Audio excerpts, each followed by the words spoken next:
अस्सलाम वालेकुम एवरीवन, मैं हूँ फराह हाशमी और आज फेस टू फेस में हम बात करेंगे वंस अगेन ईरान और अमेरिका की करंट सिचुएशन के हवाले से। जी हाँ, खुशखबरी कहूँ या फिर टेम्पररी खुशखबरी कहूँ, जंग अभी दोबारा से रुक गई है और इसी के साथ साथ ये बताना बहुत ज़रूरी है कि वंस अगेन पाकिस्तान और एक और चंद ममालिक की कोशिशों के बाद ये जंग को फिर से रोक दिया गया है। हमें सबसे पहले ज्वाइन किया है एयर वाइस मार्शल अतीब सिद्दीकी साहब ने, साथ ही साथ हमें ज्वाइन किया गया है ब्रिगेडियर रिटायर्ड वकार खान साहब ने और उनके साथ हमारे एक्सपर्ट और परमानेंट एनालिस्ट शहजाद हुसैन भट्ट साहब भी मौजूद हैं। आप तमाम लोगों को मैं वेलकम करती हूँ। सबसे पहले without wasting any further time मैं वकार साहब से पूछना चाहूँगी कि जो ये स्टेटमेंट आई है डोनाल्ड ट्रंप ने दी है कि मेरी जान को खतरा है और साथ ही साथ उन्होंने धमकी भी दी है कि अगर उनको कुछ होता है तो पता नहीं क्या क्या हो जाएगा ईरान के ऊपर। और तो आपको क्या लग रहा है, ये उनकी स्ट्रेटेजी है या वो डर गए हैं या इसके पीछे इससे भी ज़्यादा कोई उनका बड़ा मकसद छुपा हुआ है? तो एक तो ये रीजनल लड़ाई है, ये बेसिकली ईरान और अमेरिका के दरमियान लड़ाई नहीं है और ये इतनी अनस्टेबल ट्रायंगल है जैसा आपने मेंशन किया कि ट्रंप साहब का एक दिन कुछ स्टेटमेंट आता है, एक दिन कुछ आता है और same is to Netanyahu, highly unstable. और ईरानी साइड पे भी IRGC में जो पब्लिक जो रेवोल्यूशनरी गार्ड कोर है उसमें भी कुछ एलिमेंट्स हैं। ये आई थिंक अभी प्रेस में भी आया है कि at time they go above board और एट टाइम वो अपनी मर्जी से चीजें कर जाते हैं जिसमें स्विफ्ट अटैक हुआ। तो इस ट्रायंगल को लेके चलना और नीचे फिर तकरीबन 11 एंटिटीज या ममालिक हैं जो अफेक्टेड हैं, गल्फ है, फिर हिजबुल्ला है, हुतीज हैं, बाकी इवन जॉर्डन है। तो पाकिस्तान का आई थिंक ये जो बड़ा आई वुड से कारनामा है कि इस अनस्टेबल ट्रायंगल को लेके बाकी दोस्तों के साथ आपने अमन के लिए एफर्ट किए। बाकी जो ट्रंप साहब वाली आई थिंक अगर वो पब्लिकली कह रहे हैं तो हो सकता है, अभी I am not very sure, क्योंकि एक अमेरिकन प्रेसिडेंट क्यों कहेगा। और आपको याद होगा कि जब तक शायद वो गए हैं तो उससे जहाज भी चेंज किया गया था, ये flying from a different aircraft. काबिल एहतराम एयर वाइस मार्शल साहब, खुशी की खबर है कि ईरान और अमेरिका की जो जंग है वो फिलहाल तो रुक रही है और कतर, पाकिस्तान, मिस्र और सऊदी अरब के साथ साथ ये तमाम ममालिक जो हैं ये बातचीत भी शुरू कर दी है। और मैं अपने फील्ड मार्शल सैयद आसिम मुनीर साहब को भी इसका क्रेडिट ज़रूर दूंगा कि जिस तरह टेलीफोनिक मुसलसल राब्ते कर रहे हैं और आने वाले दिनों में मुझे लग रहा है कि स्विट्ज़रलैंड में ये मुतवक्का है।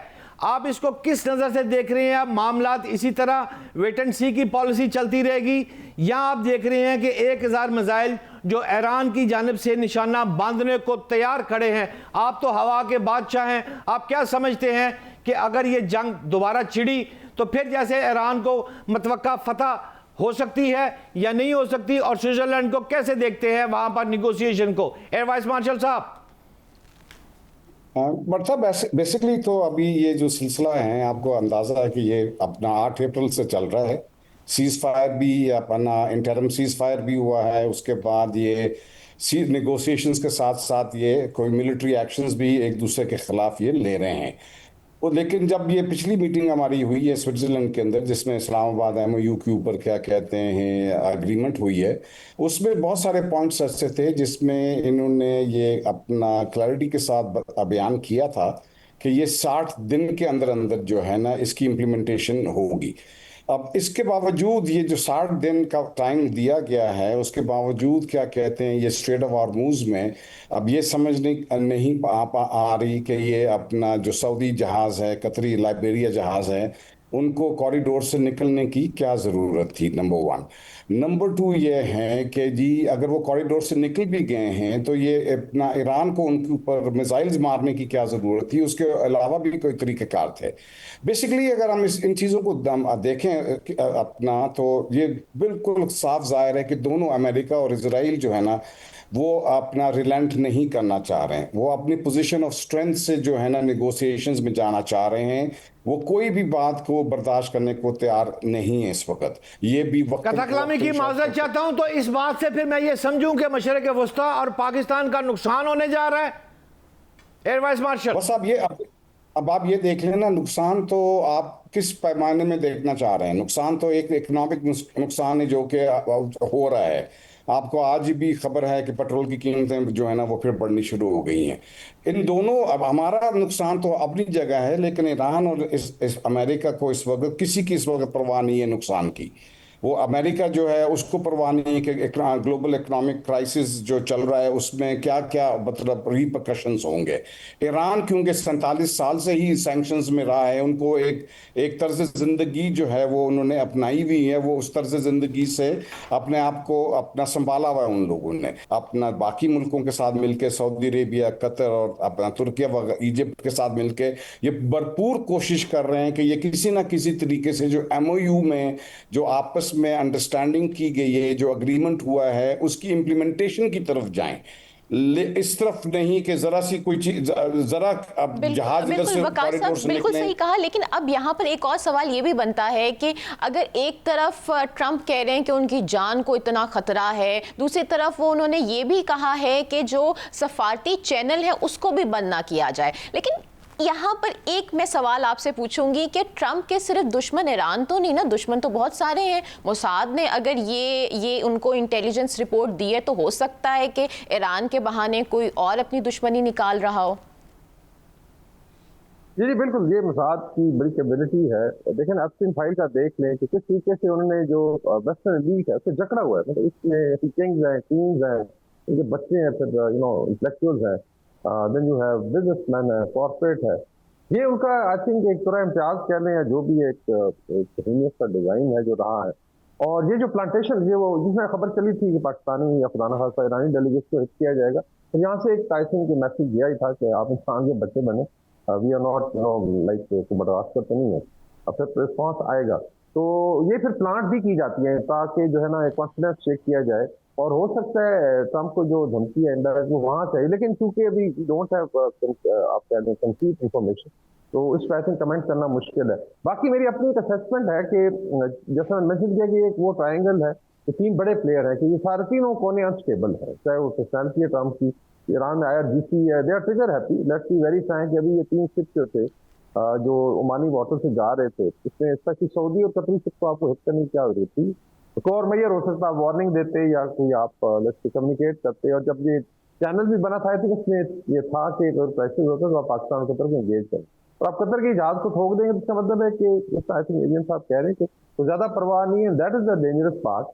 देखिए Iran should also realise, America और इसराइल तो आई अंडरस्टैंड कि ये क्या सिनेटर है कि अल्टीमेटली देखिए लॉन्ग टर्म में अगर वो इंटीग्रेट होते हैं रीजन के साथ और अमन के साथ चीजें चलती हैं, बिकॉज न्यूक्लियर प्रोलिफरेशन पे तो काफी हद तक आई थिंक एक अरेंजमेंट है कि शायद वो पीसन पे नहीं जाएंगे दोबारा, और जिसमें JCPOA में था उसको लिमिट करेंगे, तो why not to get integrated. देखिए ना अरब वर्ल्ड ने भी मेरे ख्याल में तो बड़ा दिल दिखाया है, लाइक सऊदी अरेबिया ने, इजिप्ट ने, इस तरह तुर्किया है कि आप साथ में चलें। अभी देखें डिस्पाइट के कतर पे हमला हुआ है, दोबारा फिर उनका डेलीगेशन वहां पे गया हुआ है।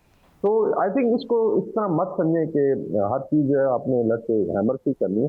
आप डिप्लोमेसी नजर आप यहाँ तक दुरुस्त फरमा रहे हैं, हम आपके साथ एग्री हैं। फराह हाशमी ने बड़ा दिलचस्प सवाल किया है, ये ईरान और अमेरिका और इसराइल वाला।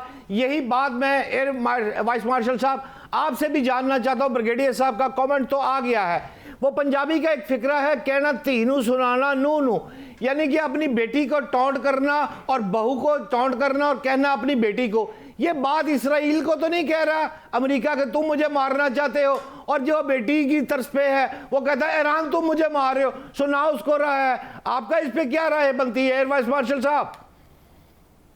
शहजाद, इस पे जिस तरह से वकार ने भी बयान किया है, इस पे कुछ अतबी कहना जो है ना बहुत मुनासिब शायद ना हो, क्योंकि पता नहीं है कि ये इनकी इंटेंशंस क्या हैं। हमें सिर्फ इतना पता है कि ट्रंप साहब जो है ना सुबह कुछ कहते हैं और शाम को कुछ और कह देते हैं। अब इसके पीछे ये भी हमें पता है कि ट्रंप की जो अपनी पॉपुलैरिटी है वो भी हम कई दफ़ा बयान कर चुके हैं, वो बहुत गिर चुकी हुई है नीचे। ये शायद हो सकता है अपने लोकल अपना, इसके पीछे कोई भी इंटेलिजेंस की इंफॉर्मेशन ना हो, बल्कि सिर्फ अपनी लोकल पॉपुलेशन को अपना उनकी सिंपथीज गेन करने के लिए उन्होंने इस तरह की बात कर दी हो कि जी मुझे उन्होंने अपना नंबर 1 टारगेट रखा हुआ है।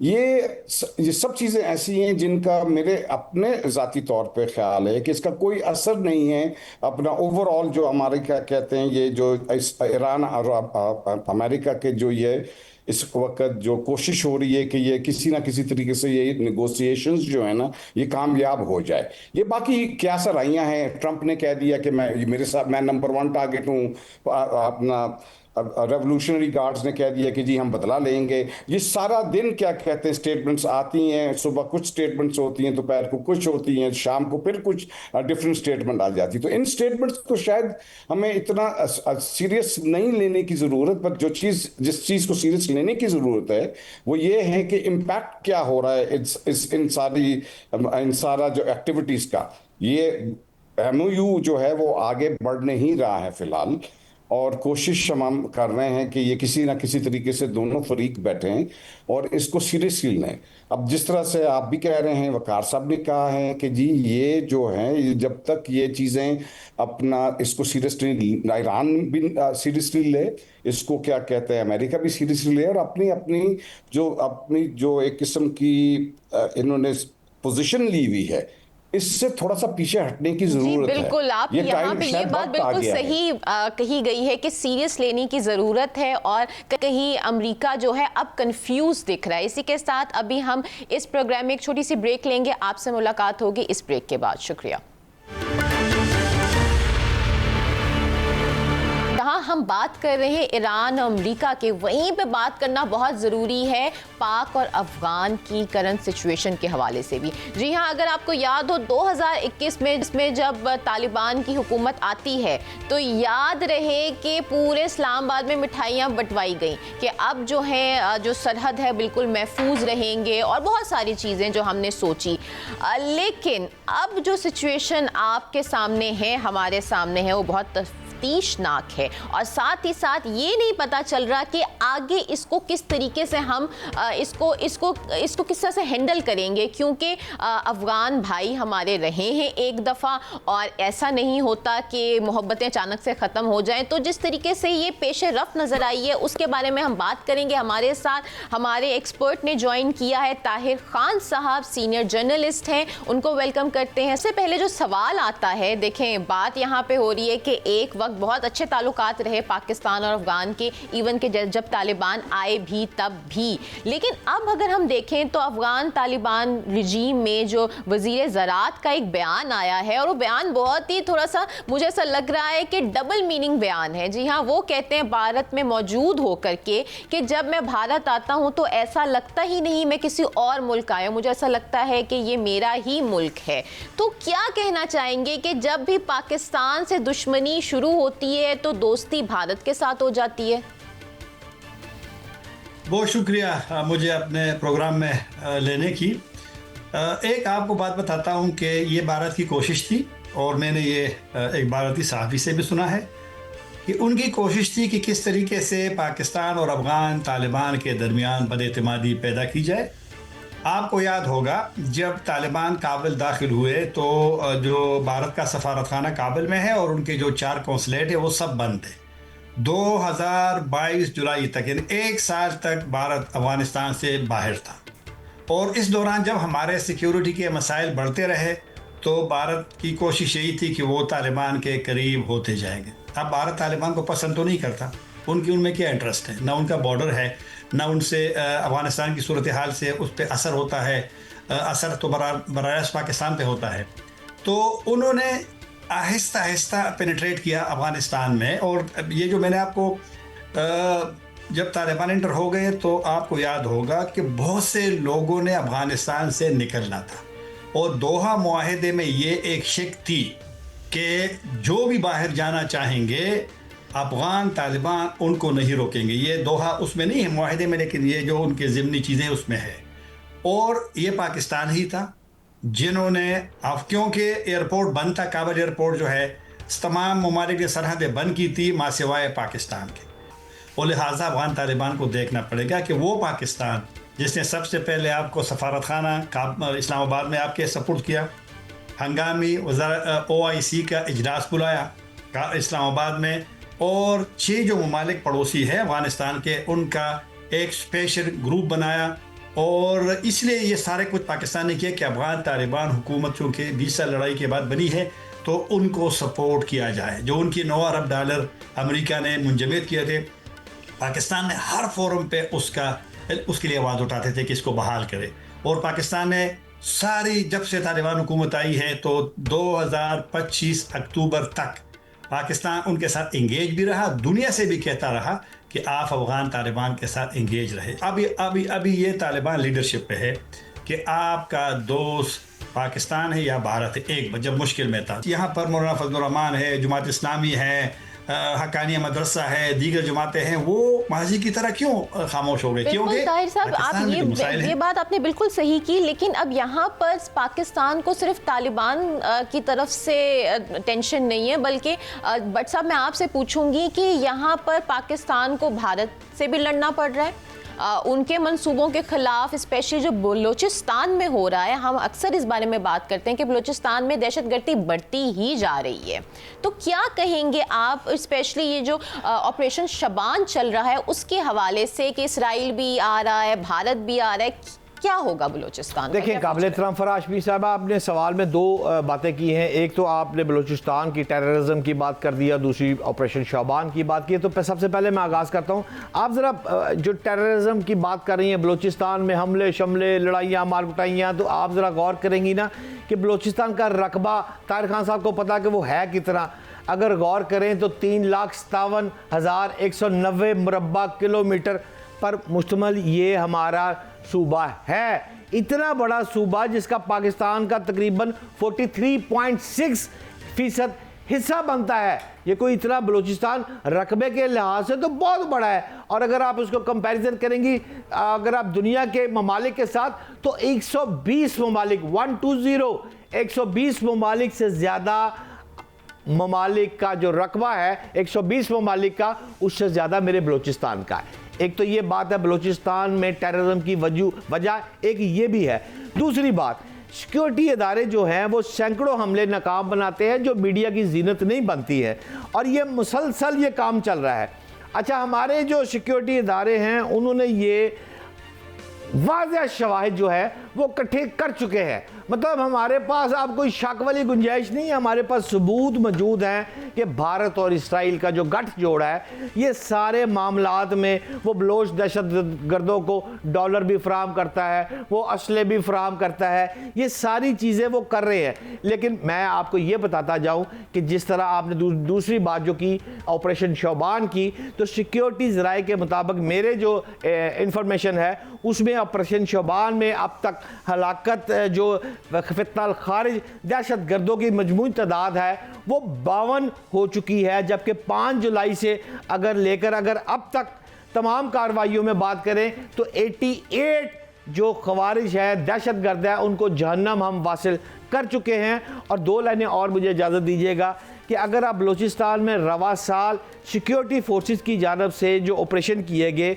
उनकी बात करेंगी तो 1 साल के दौरान सूबे में तकरीबन 58,778 इंटेलिजेंस बेस्ड ऑपरेशन हमने किए हैं, और 700 से ज़ायद 700 से ज़ायद अस्करियत लोगों को जहन्नम वासिल कर चुके हैं। लेकिन अफ़गान अमूर पर जो मुकम्मल गिरफ्त रखते हैं और पाकिस्तान के बेस्ट जर्नलिस्ट है, उनका नाम है तारिक खान साहब, वो हमारे साथ मौजूद है। तो खान साहब, आप मेरी रहनुमाई फरमाएं कि मैं आपसे ये जानना चाहता हूँ कि ये सिक्योरिटी काम की जानब से दहशत गर्दों के ख़िलाफ़ कार्रवाइयों को इंटेलिजेंस बेस्ड ऑपरेशन का जो नाम दिया जाता है, अब इसमें एक नई डेवलपमेंट आ गई, एक नया नाम आ गया, ऑपरेशन शबान। ये जो ऑपरेशन शबान आ गया, तो पिछले ऑपरेशन भी हमें याद है, ऑपरेशन ज़रबुल मिसल, ऑपरेशन रद्द फसाद, राह निजात, ये सारे हम नाम सुनते रहे हैं। अब ये जो ऑपरेशन आया है और मेरे पास जो तादाद 700 के करीब निकली है जहन्नम वासिल करने की, आप मुझे ये समझाएं कि ये ऑपरेशन भी उन्हीं तर्ज का है या ये ऑपरेशन कुछ मुख्तलिफ तर्ज का है, क्या फ़र्क है, और अब इस वक्त किस तरह हम उनके साथ फाइट कर रहे हैं? जनाब मोहतरम खान साहब। बलूचिस्तान की अगर आप मुझे इजाज़त दें तो अभी जो हालिया हमले हुए हैं इसका थोड़ा सा मैं आपको अपनी जो राय देता हूँ। ये जो ज़ियारत में हमला हुआ और 9 पुलिस वाले मौके पे शहीद हुए, फिर 19 को अगवा किया और उनको भी शहीद किया। और ये वैसे जो प्रिजनर होते हैं या यरगमाली जो होते हैं, ये जो जंग की जो कानून है, जंगों में भी कवानीन होते हैं, उनको लोग मतलब है कि उनको मारते नहीं हैं। उनको कत्ल नहीं करते, वो वैसे भी आपके कंट्रोल में होते हैं, लेकिन उसके साथ भी हुआ। और उसी दिन फिर जो बलोच एलिमेंट्स है उन्होंने भी वहाँ पर हमले किए। और एक और जो बात मैं यहाँ ज़रूर करूँगा, दाइश, उसी दिन दाइश ने क्रिकेटर पे हमला किया और 2 की जान ले ली। तो बलूचिस्तान ऐसा है, अब जो ज़ियारत है, थोड़ा सा मुख्तसर सा ज़ियारत, वैसे वहाँ माजी में भी हमले हुए हैं, लेकिन कहीं 2013 में हुआ था जो कायद आज़म रेजिडेंसी है उस पर, और गुज़श्ता साल भी छोटा सा हमला हुआ था।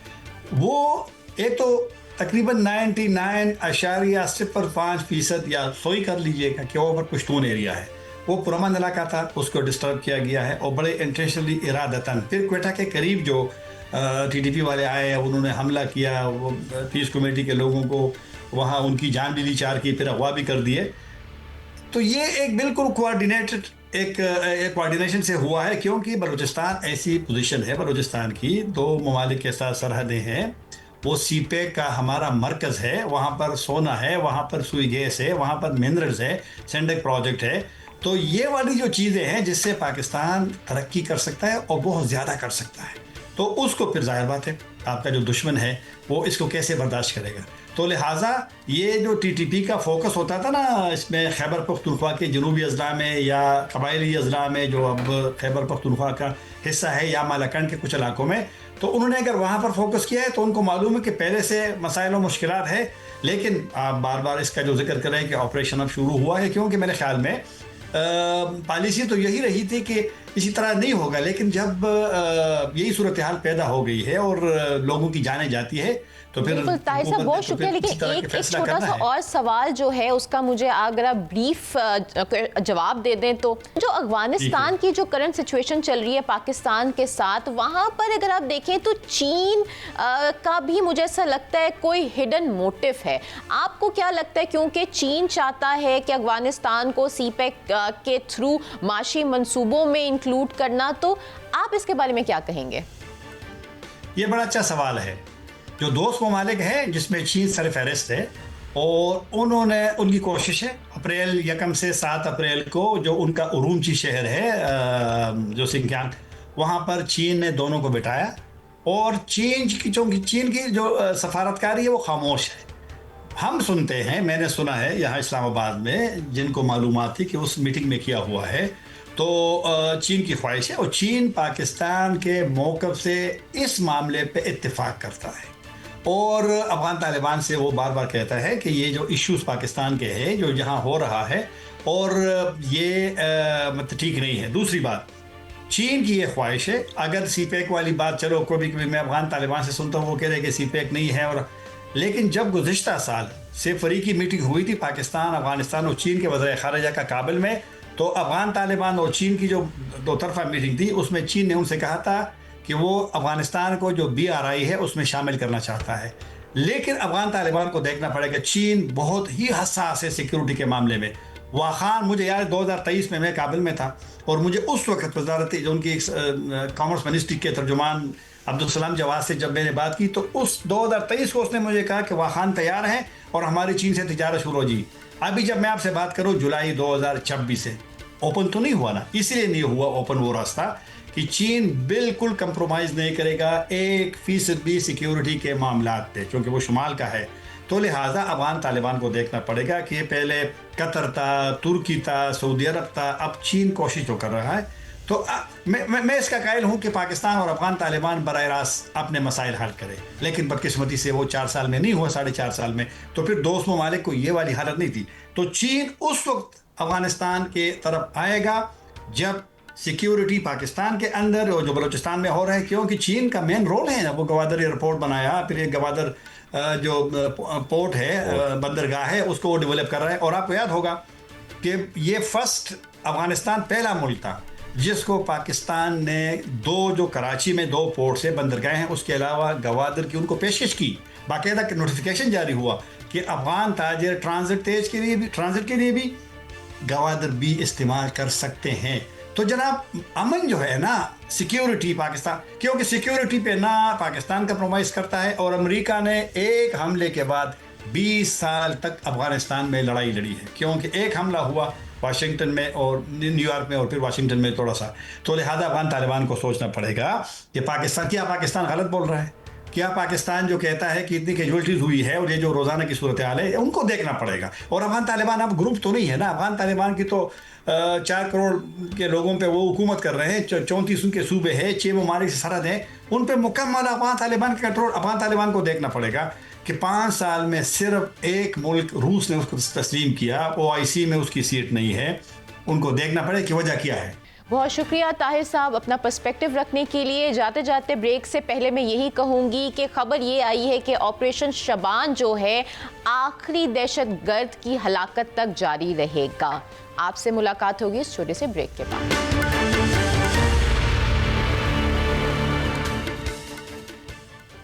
Welcome back everyone. एक और दर्दनाक वाकया।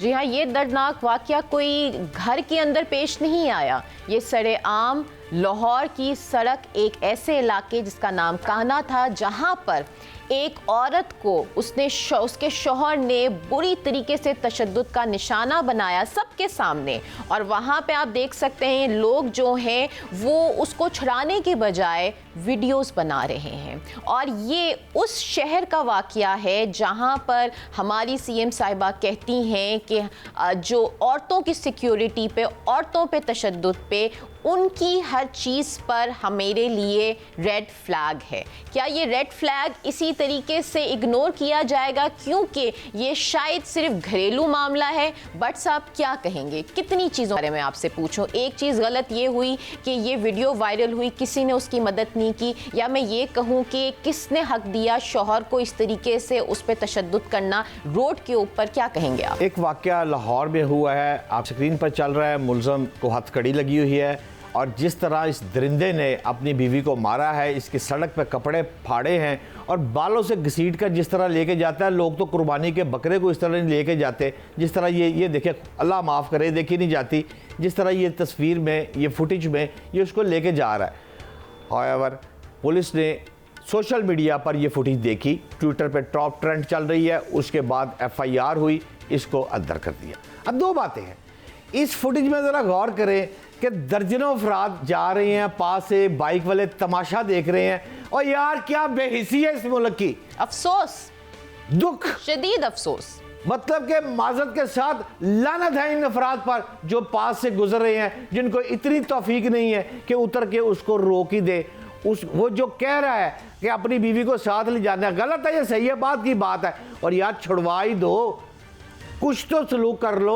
वो उसके मुंह पर थप्पड़ मार रहा है, उसके बाल खींच रहा है, लेकिन लोग जा रहे हैं, साहब अभी लोग आ रहे हैं। वायरल वीडियो कर रहे हैं इसलिए नहीं कि उनको अफसोस है, इसलिए कि उसमें व्यूज आएंगे। लेकिन मैं समझता हूं फरा, नोबल इनाम देना चाहिए उस शख्स को जिसने छिड़वाया नहीं, उसने सिर्फ वीडियो बनाई है, उसको अपने व्यूज चाहिए। उसने अपना काम कमाल महारत से किया है। देखे कितनी क्रिस्टल क्लियर फुटेज बनाई है, और उसने फुटेज बनाई है, छुड़ाया नहीं। अब चलते हैं दूसरे एंगल पर। अब जो मेरी ASP कान्हा से बात हुई, पुलिस अफसरान से बात हुई है जिन्होंने मुकदमे पे ट्विटर पे देखने के बाद उसको पाबंद सलासल कर दिया है, वो ये कहता है कहानी क्या है। वो कहता है जिस घर से निकली है और वही रोना, पुराना रोना, वो जो मैं कल आपसे लड़ रहा था ना कि हुकूमत का भी कुछ काम है। फरा, हुकूमत का काम ये है कि उसके बिल का स्यापा पड़ा हुआ घर में। लेकिन इसका मतलब ये कि घरेलू मसले भी सॉल्व कराए हुकूमत। ਉਹ बुढ़ी नस गई सी, कहती है मैनू रोटी खान नू दियो, घर च पैसे नहीं, बिजली का बिल नहीं, बिजली कटी गई, रोटी खान नू नहीं, लड़ाई फसाद। ठीक है, उस दरिंदे के मतलब थप्पड़ मारना चाहिए उसके मुंह पर भी जिसने ये जुल्म किया है। लेकिन सवाल ये है, जब आपके पास, आपके मुआशरे में हुकूमत आपको रोटी, कपड़ा, मकान, जुल्फ़कार अली भुट्टो कहता सी, और मैं कहता हूँ कि एजुकेशन और हेल्थ, ये बेसिक चीज़ें हुकूमत आपको प्रोवाइड नहीं करेगी, लोग इसी तरह दरिद्रों की तरह चलते रहेंगे। फरा, तो इसका मतलब ये कि हमारी औरतें अपने घर में भी सेफ नहीं है। वो जब उनका दिल करेगा वो घसीट के सड़क पे मारेंगे, और कोई ऐसा इंसान का बंदा नहीं है जिसको खौफ खुदा हो और वो उस औरत को बचा ले। बहुत दुख है, मैं आपसे एग्री हूँ, ये जुल्म है। लेकिन एक बात ये भी है कि अगर ये वीडियो वायरल ना होती तो हमें पता नहीं चलता कि ऐसे लोग इस वक्त मौजूद हैं, और ये जो अब कार्रवाई की गई है वो इस वीडियो की बदौलत हुई है ना। बट साहब ये भी तो देखें ना। हाँ, ये बिल्कुल देखें। मैं आपको फिर 1 मिनट मुझे दे। अब मैं अपने नाजरीन को ये ज़रूर आगाह करना चाहता हूँ कि नाजरीन, इस वक्त आप अपनी गाड़ी में जा रहे हैं, ध्यान से जाए। जो सेफ सिटी के कैमरे लग गए हैं, आपकी गाड़ी के अंदर जो मूवमेंट हो रही है वो भी कैप्चर हो रही है। आप अगर मोटरवे पे जा रहे हैं तो 1 किलोमीटर दूर से आपने गले में सोने की चेन जो पहनी हुई है, वो कैमरामैन 1 किलोमीटर दूर से आपकी वो वॉच कर रहा है। याद रखिएगा कि अब वो बदमाशियां खत्म हो गई हैं कि सड़क पे अंधेरे वाली गली है, बुढ़ी को 2 थप्पड़ मार दिए और चले गए। नहीं, कैमरे में आ जाएंगे। अब बात है बट साहब, अभी एक ऐसे ही ऑफिसर ने इंटरफेयर किया था, उस बेचारे को गोली लग गई, वो मर गया। अब कौन किसी और के पंगे में पड़ेगा? बात सीधी सी है, क्यों पड़ेगा?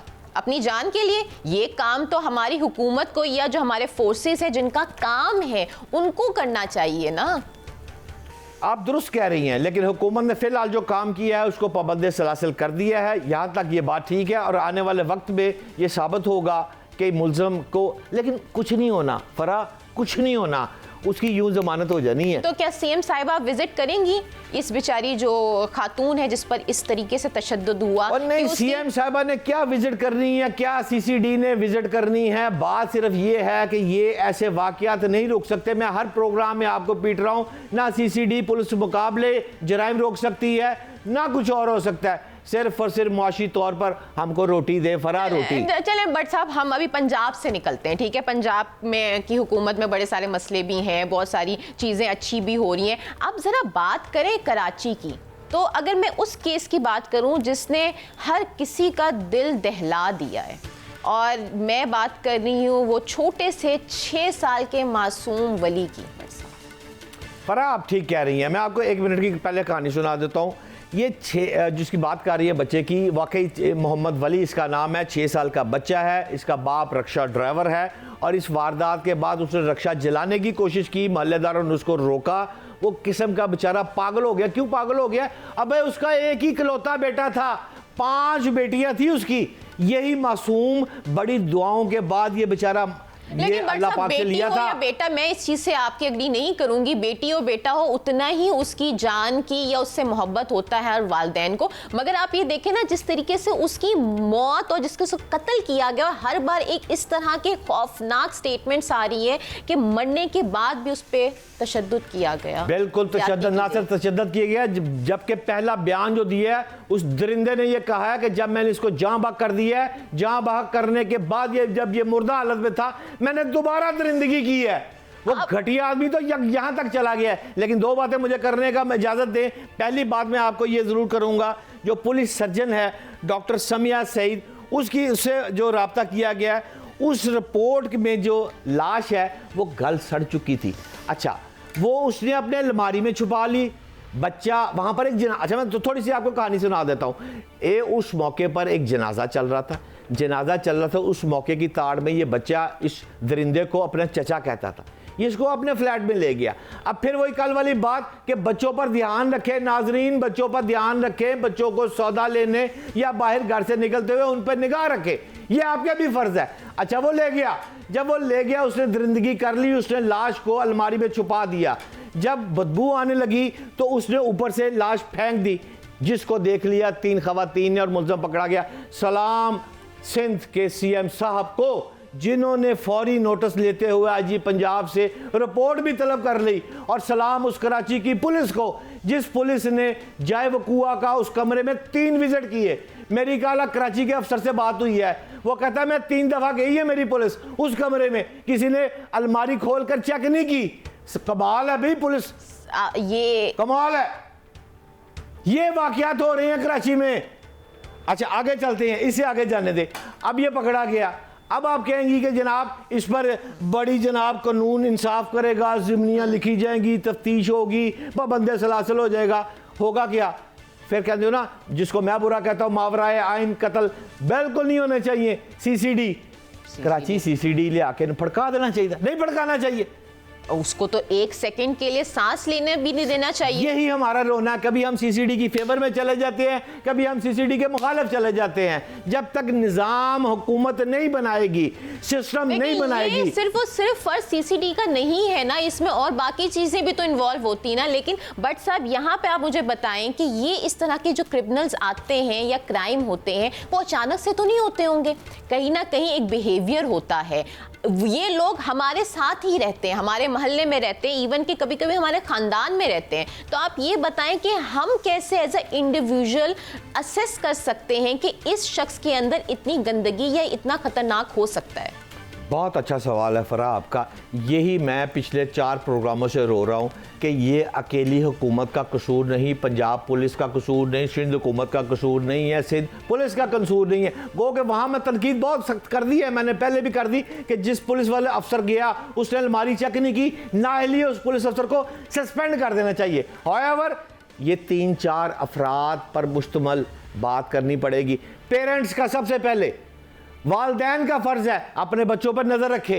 वो बेहंगम ट्रैफिक की तरह बच्चे को बाहर भेज दे तो कहें जी ठीक है, पुलिस देखेगी, सेफ सिटी देखेगी, सीसीडी भड़का देगी। ये कोई तरीकाकार नहीं है। सवाल यहाँ पर है हुकूमत का खौफ होना चाहिए, बिल्कुल खौफ होना चाहिए। खौफ से जराइम कम होता है, यहाँ तक ठीक है, पेरेंट्स का काम है। फिर उसके बाद आप पर भी जिम्मेदारी है कि अपने मोहल्ले में देखें अगर कोई चीज़ है, इस किस्म का कोई गंदा आदमी रहता है, आप समझदार लोग हैं, आप पहचान लेते हैं, आप पुलिस को इत्तला करें बिफोर के खुदा ना खास्ता आपके मोहल्ले में भी कोई ऐसा काम हो जाए। ये असल में कहानी फरा ये है। बट बिल्कुल आपने उसको जिस तरह से समअप किया है शहजाद साहब, वो बहुत ही खूबसूरत था। क्योंकि ये सिर्फ ब्लेम गेम करते रहेंगे तो इवेंचुअली हमें कोई रिजल्ट नहीं मिलेंगे। लेकिन सिर्फ ये चीज़ याद रखें कि हमारे इर्द गिर्द ही ऐसे लोग मौजूद हैं, हमें अपने बच्चों की हिफाजत करनी है। सबसे पहले सवाल आपसे किया जाएगा। इसी के साथ मुझे इजाज़त दीजिए। This was your host Farah Hashmi signing out. Pakistan जिंदाबाद।